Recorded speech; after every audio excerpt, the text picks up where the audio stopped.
In this video, I'll be sharing with you a requested tutorial from my group on how to cut this stylish cowl neck dress.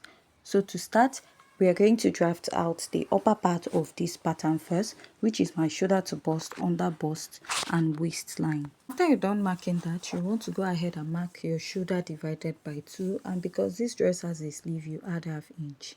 From there, I'll come down by 1 inch at this point, and I'll go ahead to connect for my shoulder slope or shoulder slant. Next step I'm going to take is to go ahead to mark my neckline.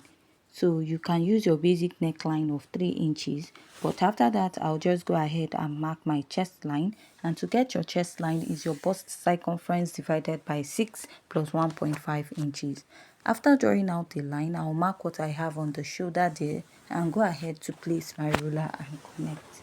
After I'm done connecting, I'll divide what I have there into 2 and mark. Come in by ½ inch, and I'll go ahead to mark my bust circumference divided by 4. Now I'll connect from here to that other side, and after I'm done connecting, I'm just going to go ahead to use my marker to outline. The next step I'm going to take is to go ahead to mark my measurement. So there's no dart on this dress.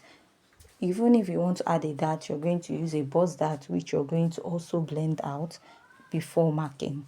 So now I'm using this pattern to cut for both the front and back. And for the back neckline, you have to mark your 3 inches by 1 or 3 inches by 1.5. Here I'll mark my bust circumference divided by 4, add my sewing allowance, mark my under bust circumference divided by 4, add my sewing allowance, and then I'm done marking that. I'll go ahead to mark my waist circumference divided by 4, and I'll add my sewing allowance. So for this dress, if you're making it as a ready-to-wear dress, you don't need much allowance on the dress. And now I'll go ahead to connect. For this dress, if you don't want to add the zipper at the center, go ahead to use your allowance to add a zipper to the side. Although you can still add a zipper to the back pattern when you're cutting it out, but for me, I'll prefer to add a zipper to the side of this dress. So after I'm done marking this, I'll be cutting this out as the back pattern of this dress. And after cutting it out, you can still use the same pattern to cut out the front pattern of the dress. But the only difference is that you're going to go ahead to extend it to give it a cowl neck effect at the front part of this dress. So I'm going to go ahead to bring another pattern paper, and I'll open it up this way. So go ahead to push or open up your pattern. You can use 6 to 10 inches depending on the effect you want to have on your neckline. Depending on the effect you want to have, you can go ahead to open it up and also push your pattern to the edge. So what I'm going to do now is just to straighten up this part that is not straight, and I will be connecting the neckline. So before connecting the neckline, it might be difficult for me to draw this out. I'll just go ahead and extend the neckline of this front pattern first before I'll go ahead to draw out or cut out the neckline of my pattern. After I'm done doing that, I'll go ahead to place my ruler and draw out a straight line at this point. And this will serve as the cowl neckline, and I'll also extend the neckline of my dress, draw out the armhole and the side part of my pattern. So after this, all I'll do is just to use my scissors to cut this out. And after cutting it out, this new pattern will be for the front, and I'll just cover up this part, which will serve as the back pattern of my dress. So the new pattern will now be the front pattern. So we'll be moving over to the lower part, which is the skirt. So I'm using this pattern for the skirt pattern. All you have to do is place your tape from your waistline, measure 7 inches. And to get the measurement for the lower part of your dress, go ahead to minus your half length from the full length of the dress.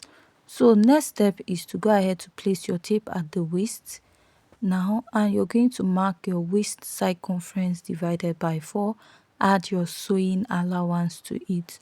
After marking that, you're going to go ahead to mark your hip circumference divided by 4.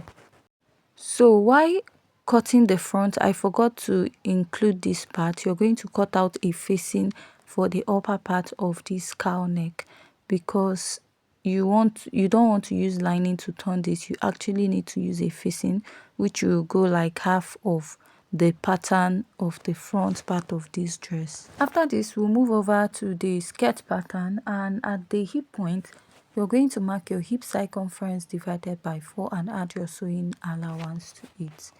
Now, you notice this dress has like an A-line effect at the lower part this way. So when you're cutting this, you will not really cut it like when you're cutting your Ankara A-line skirt or mermaid skirt.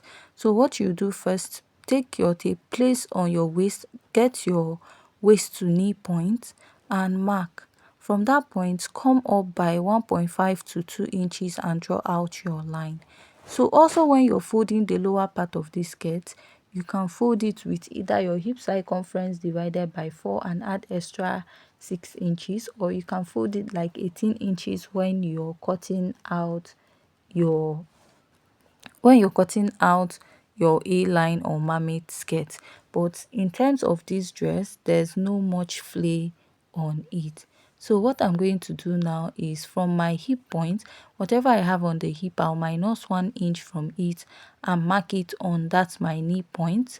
And from here now, I'll be extending it to the lower part of my pattern. Right, so this is what we have. If you notice, the lower part is in form of an A-line or flay, so you can use like 14-16 inches on this dress because it's not a mermaid skirt. You don't really want it to have that very big flowy effect. And if you notice, the A-line went down a bit, not like the one that will be starting immediately after your knee. So after I'm done marking this, sorry, I'm going to go ahead to cut this out. And now to also cut the back pattern of this skirt, you can go ahead to add a zipper allowance in front, or if you're adding your zipper by the side, go ahead to add your zipper by the side of this skirt. But for me, I'll prefer you use a side zip, that is using your sewing allowance to attach a zip to this dress. So this is what I have, and if you find this tutorial very interesting and educative, please don't forget to hit on the subscribe button. Thanks.